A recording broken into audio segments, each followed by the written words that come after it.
Yeah.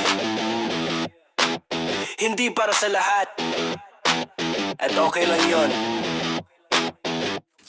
Hindi ako likha para magustuhan, hindi rin produkto para bentahan. Kung hindi mo trip ang tono ko, okay lang, hindi kita target audience, bro. Sa mundong puro pa-impress at paamo, pinili kong maging totoo kahit magulo. Kung masakit pakinggan ang sinasabi ko, baka dahil may tinatamaan sa'yo. Hindi kita ayusin para mag-fit, hindi ko babaguhin sarili ko para sa cheap na cloud at light. Hindi ako para sa lahat, hindi ko kailangan ng approval nyo. Kung ayaw mo sa'kin, ayos lang yan. Hindi kita pinipilit, hindi kita hinahabol. Hindi ako para sa lahat, pero solid ako sa sarili ko.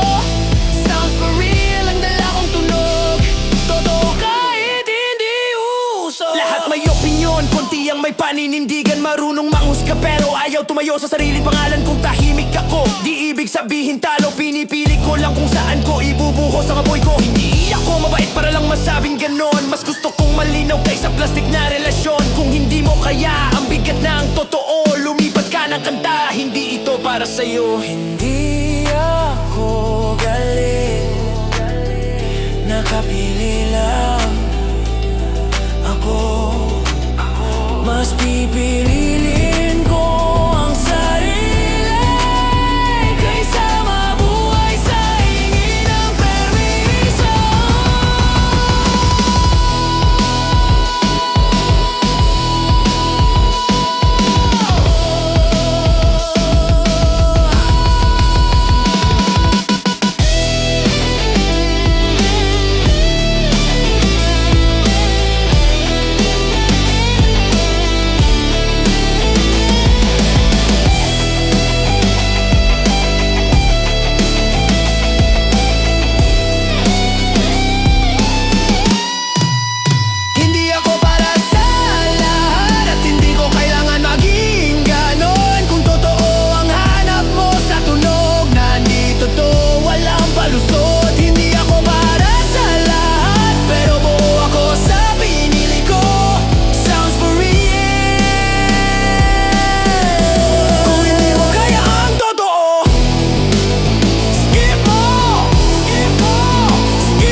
This is me, take it or leave it.